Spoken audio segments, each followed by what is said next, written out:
You're listening to an Airwave Media Podcast. My name is Greg Jackson. I'm a PhD-holding historian, a professor, and the creator of History That Doesn't Suck, a podcast that makes legit, seriously researched American history come to life through entertaining stories. Join me for a chronological telling of the United States story, from the Revolution to fractious Civil War, tenacious inventors, brave reformers, and more. With more than 100 episodes, you can already binge listen your way from 1776 to the early 20th century. Listen to History That Doesn't Suck on Spotify.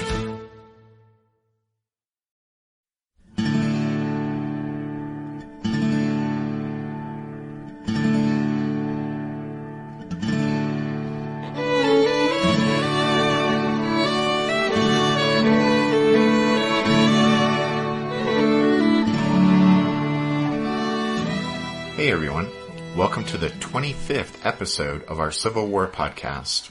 My name is Rich. And I'm Tracy. Hello, y'all. Thanks for tuning into the podcast. So we want to start off the show by saying thank you to a few people. First, thank you to Tom M., who just this past week was the 100th person to like the podcast on Facebook. Rich and I thought that was exciting. And we enjoy hearing from everyone who uses Facebook to send us a message or to comment on the different posts we put up there. And just to let all of you in on a secret, neither Tracy nor I had ever been on Facebook before we decided to start a history podcast. I guess up until then we were a bit behind the social media trend. But we're making up for it now. So as we mention from time to time, if you go to the podcast website, you can find links to the show's Facebook page and Twitter feed. And our second thank you goes out to Bob and Mark for their generous donations to the podcast this past week. Yeah, thanks, guys. The podcast will always be free, of course, but we decided to put up a donate button on the website in case anyone wanted to help us out with stuff like the monthly cost of the server where we keep all the episodes so you can download them, and also with what we call our book fund, since we're always on the lookout for books and different resources that will help us out with our research for the show. But anyway. And then our third thank you is a big one. It's for everyone who left us all those great 5-star ratings and reviews on iTunes this past week. Y'all surpassed the goal we set, so as promised, tomorrow we'll be releasing the special bonus episode. Yeah, it was kind of funny, but we didn't check the US or UK iTunes sites for a day or two because we were kind of afraid no one would take us up on the deal we offered you guys. And then when we did check, we were surprised, in a good way, at your response. You guys actually passed the goal we'd set by Wednesday. By then we had the 50 new 5-star ratings and reviews, and so everything since then has been icing on the cake. But we appreciate everyone who took the time to do that on iTunes, and please know how deeply touched we were at the many wonderfully gracious comments y'all wrote about the show. That encouragement means a lot to us. Well, all right. We wanted to be sure and take care of those thank yous at the beginning of the show, but now let's get down to business.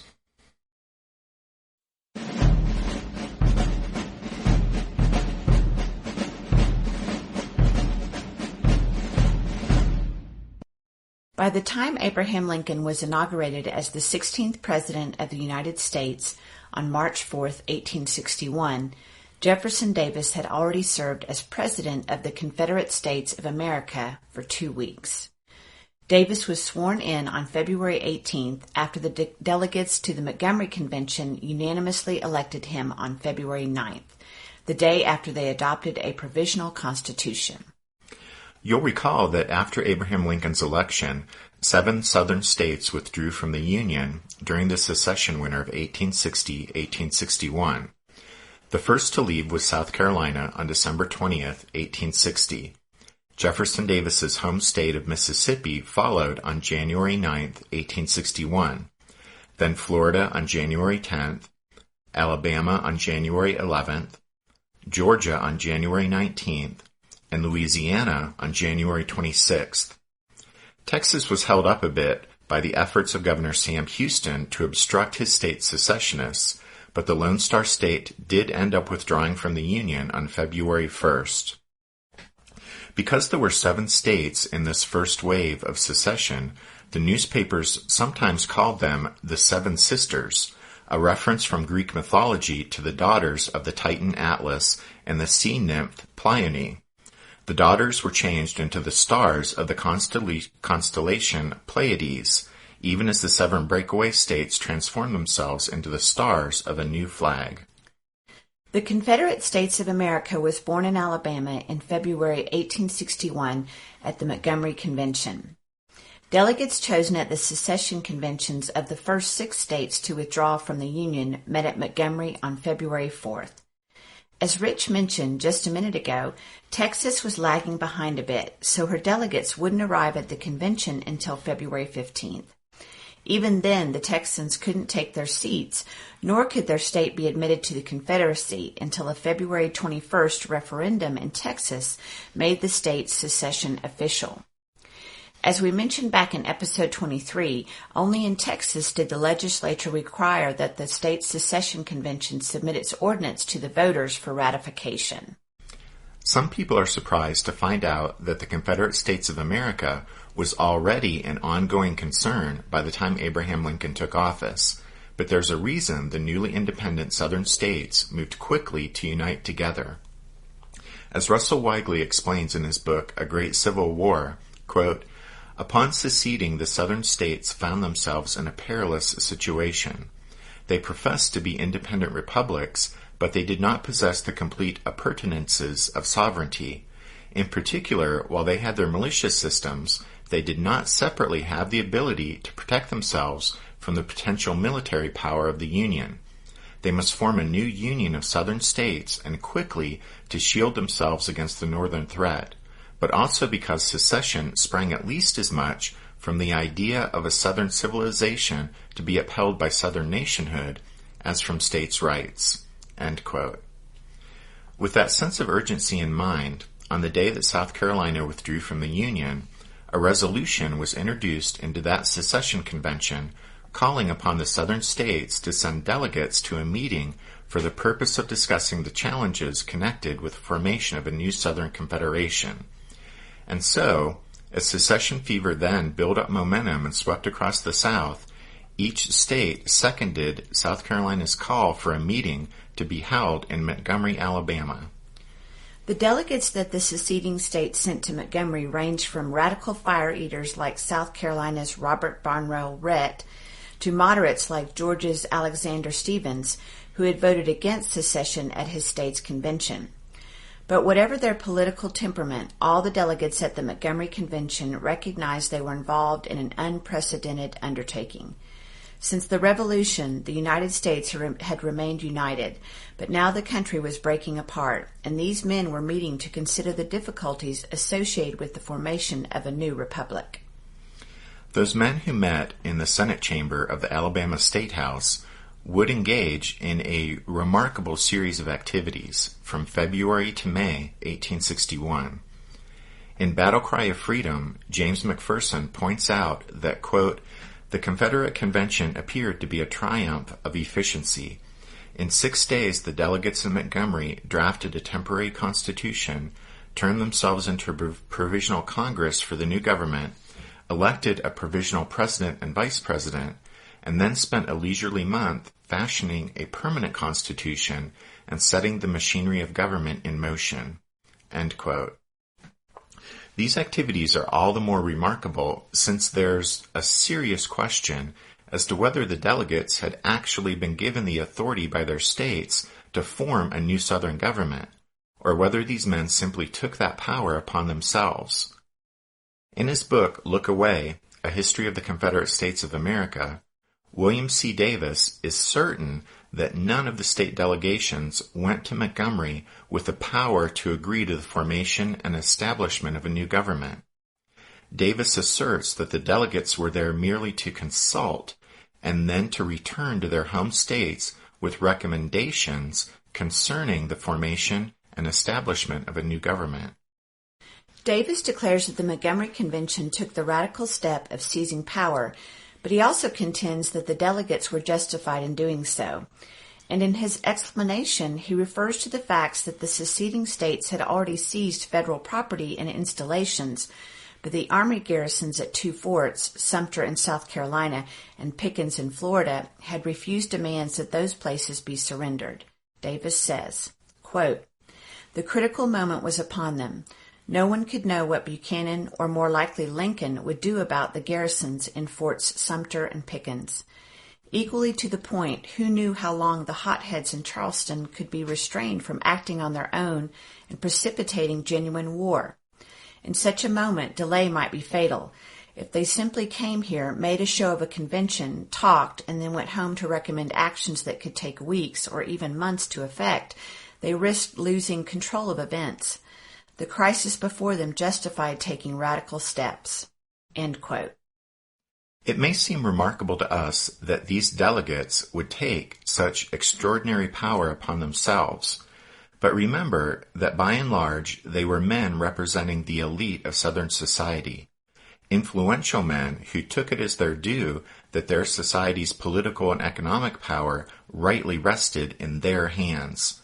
And so in Montgomery, they resolved to take what steps they deemed necessary to maintain control of events.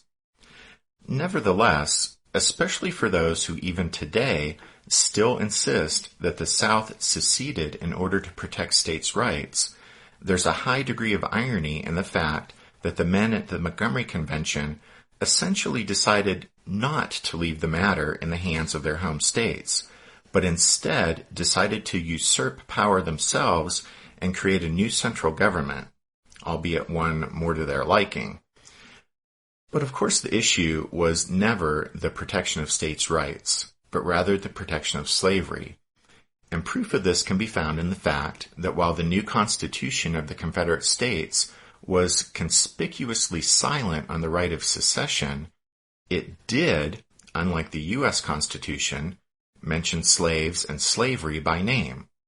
For example, it said there was to be no Confederate States law, quote, "denying or impairing the right of property in Negro slaves," end quote.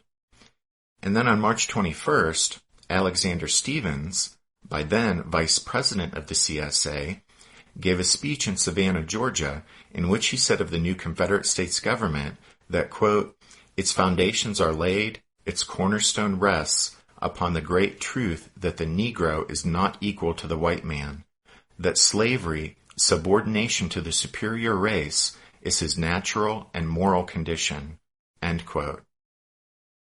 Now, considering the backpedaling and revisionism that took place later on, after the Confederate defeat, it's important to note that in March 1861, Alexander Stephens didn't name states' rights as the cornerstone of the Confederacy, but instead he plainly and honestly stated that the foundations of the South's new government rested upon racism and slavery. So that's obviously a significant point to note, but in making that point, we're getting just a bit ahead of ourselves in the story, so let's go back to what was happening in Montgomery in February. Did archaeologists discover Noah's Ark? Is the rapture coming as soon as the Euphrates River dries up? Does the Bible condemn abortion? Don't you wish you had a trustworthy academic resource to help make sense of all of this? Well, I'm Dan Beecher, and he's award-winning Bible scholar and TikTok sensation Dr. Dan McClellan, and we want to invite you to the Data Over Dogma podcast, where our mission is to increase public access to the academic study of the Bible and religion, and also to combat the spread of misinformation about the same. But, in a fun way. Every week we tackle fascinating topics. We go back to source materials in their original languages. And we interview top scholars in the field. So whether you're a devout believer, or you're just interested in a clear-eyed, deeply informed look at one of the most influential books of all time, we think you're going to love the Data Over Dogma podcast, wherever you subscribe to awesome shows. What's something you learned in history class that you feel wasn't the whole truth? Better yet, what's something you didn't learn at all that was omitted completely? That's what I'd like to call redacted history. I believe that all history, no matter how good or bad, needs to be told. There are wars, massacres, battles, and entire historical events that are just not in our school's history books. Have you ever heard of Mary Bowser? I didn't think so. My name is Andre White, the host of the Redacted History Podcast, the place where history's forgotten events, heroes, and villains get their story told, one episode at a time. So come huddle around the campfire with me and get ready to hear the stories that you were robbed of. And get comfortable. We're going to be here a while. The Redacted History Podcast. Real history never dies. Stream the Redacted History Podcast on Apple Podcasts, Spotify, or wherever else you get your podcasts. Besides the pressing urgency of the national security issue, if we may call it that, which gave rise to the need to create a collective defense against any aggressive move by the United States government, the Montgomery delegates also were in a hurry to establish the basic machinery of government so that the slave states still sitting on the fence, such as Virginia, would have a viable alternative to remaining in the Union. And so the delegates moved quickly, really quickly, to prepare a provisional constitution so that some form of united government might begin functioning as soon as possible.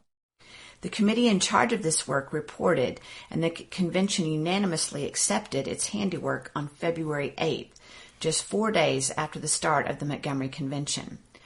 Under the Provisional Constitution, the convention conveniently became the Provisional Congress of the Confederate States of America, acting in that capacity while a committee crafted a permanent constitution. In the Provisional Congress, each state would have one vote, while usually being represented by as many delegates as it had had in the U.S. Congress. The Provisional Constitution was to endure for 1 year after the inauguration of a provisional president, or until a permanent constitution could be put into effect.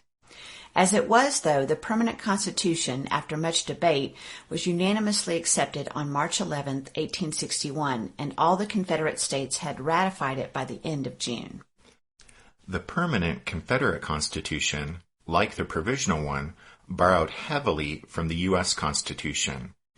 One of the main reasons for this similarity is that most of the men in Montgomery wanted to project the message that Southerners had seceded in order to preserve constitutional government, not destroy it.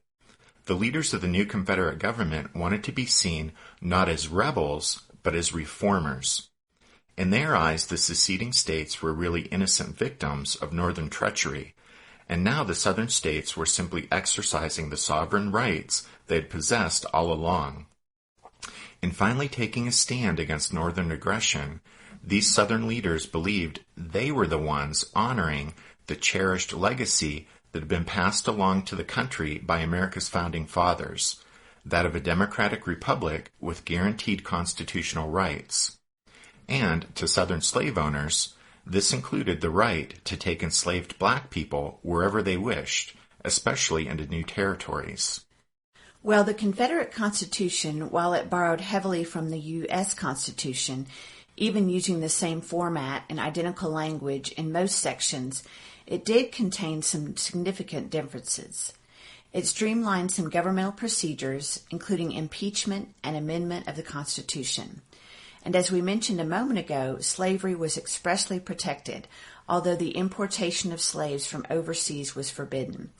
While this decision didn't please some of the fire eaters, most of the Southern leaders realized that opening up the African slave trade again would instantly torpedo any hopes they had of formal foreign recognition of their new government. Another difference between the two constitutions was that the Confederacies enhanced presidential powers. While the Confederate president was only to serve one 6-year term, he was given the power of a line-item veto. But ultimately, the permanent Confederate Constitution was so similar to the U.S. Constitution that it undercut the states' rights theory advocated by so many Southern leaders. The Confederate Constitution retained a supremacy clause and other aspects of a strong central government. And so, ironically, during the Civil War, as the independent-minded Southern states strove to assert their rights, their quarrels with the Confederate government surpassed most of the disagreements that had plagued relations between the U.S. government and the Southern states before secession. In Montgomery, once the Provisional Constitution was in place, the new Provisional Congress immediately turned to the vital matter of choosing a president for the Confederate States of America. In A Great Civil War, Widely states, quote, "Fire-eaters such as William Lowndes Yancey of Alabama and Robert Barnwell Rhett of South Carolina were never seriously in the running for the presidency. Their character as outsiders in relation to the establishment, combined with doubts about their stability and capacity for constructive action, to exclude them from the highest offices. Among the more moderate statesmen, the populous, centrally located, and therefore strategically important state of Georgia had two major contenders for the Confederate presidency, Howell Cobb and former U.S. Senator Robert A. Toombs. But Cobb lacked the personal magnetism desirable in a president who might have to be a rallying point, while Toombs was so overbearing a personality that he repelled as much and as strongly as he attracted. Furthermore, the two Georgia candidates divided their own state's delegation and thus tended to cancel each other out. The choice for provisional president therefore came around to ex-Senator Jefferson Davis of Mississippi." End quote. These deliberations among the delegates were held in private behind closed doors, so it's impossible for historians to fully understand how Jefferson Davis was ultimately selected. But certainly, his experience in the U.S. House and Senate, his West Point education and his Mexican War service, and his tenure as President Pierce's Secretary of War all contributed to his appeal. In addition, Davis was favored by the observers that Virginia had dispatched to Alabama. While the representatives from Virginia had no official standing at the Montgomery Convention, their opinion nevertheless carried significant weight, since the new Confederacy was hopeful for that key slave state's eventual secession. Georgia received the consolation prize of the vice presidency, which went to the persistently sickly but deeply ambitious Alexander Stephens. That Stephens would be appointed to high office in the Confederate government was a bit ironic, since, as we mentioned earlier in the show, he had opposed his state's secession from the Union virtually until the moment it was an accomplished fact. Stephens was also a former Whig, while Jefferson Davis was a Democrat, so from the very beginning, old partisan differences, conflicting ambitions, and Stephens' doubts about the wisdom of secession made for the possibility that the Confederacy's executive officers might make an ill-matched team. On February 9th, just a day after they unanimously approved the Confederacy's Provisional Constitution, and just 5 days after the convention began, the Provisional Congress unanimously elected Davis and Stephens to be the new nation's provisional president and vice president.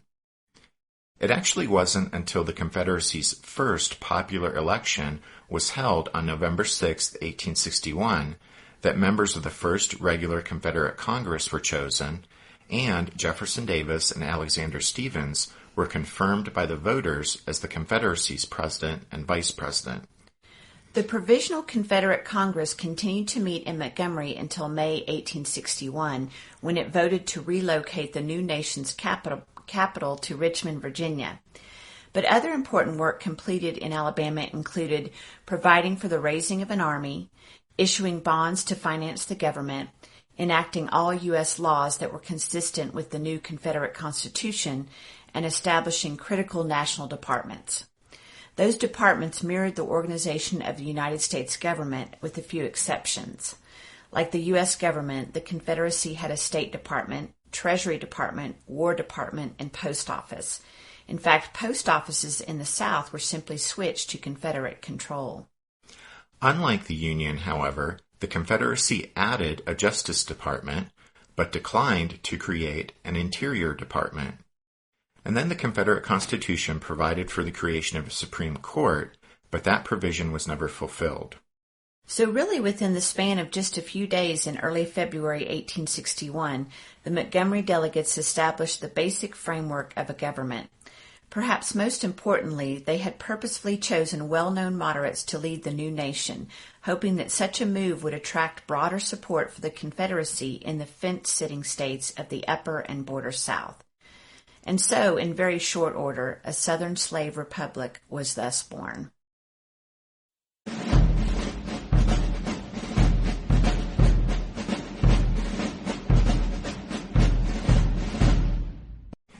In the first volume of Shelby Foote's trilogy of books on the Civil War, he talks about Jefferson Davis resigning his seat in the U.S. Senate and then traveling back home to Mississippi. Now, Foote, who was no historian, but who certainly had the novelist's dramatic flair, writes that when Davis arrived in Jackson, quote, Governor J.J. Pettus met him with a commission as Major General of Volunteers. It was the job Davis wanted. Awaiting the raising of his army, he went to Briarfield. In Alabama, now in early February, a convention was founding a Southern Confederacy, electing political leaders, and formulating a new government. He was content, however, to leave such matters to those who were there. He considered his highest talents to be military, and he had the position he wanted, commander of Mississippi's army, with advancement to come along with glory when the issue swung to war. Then history beckoned again, assuming another of her guises. February 10, he and Mrs. Davis were out in the garden, cutting a rose bush in the early blue spring weather, when a messenger approached with a telegram in his hand. Davis read it. In that moment of painful silence, he seemed stricken. His face took on the look of calamity. Then he read the message to his wife. It was headed Montgomery, Alabama, and dated the day before. Sir, we are directed to inform you that you are this day unanimously elected President of the Provisional Government of the Confederate States of America, and to request you to come to Montgomery immediately. We sent also a special messenger. Do not wait for him. He spoke of it, Mrs. Davis said, as a man might speak of a sentence of death. Yet he wasted no time. He packed and left next day. End quote. After a roundabout 5-day-long train trip caused by the South's rickety, imperfect rail system, Davis finally arrived in Montgomery, now the Confederacy's first capital city, on February 16th. That night, in front of a cheering crowd, William Lowndes Yancey famously introduced Jefferson Davis by announcing, "The man and the hour have met." And with that pronouncement, that seems like an excellent point to begin wrapping up this episode. We'll devote the next regular show to a biography of Jefferson Davis, and so in that way we can bring his life story up to speed with where we are here on the podcast.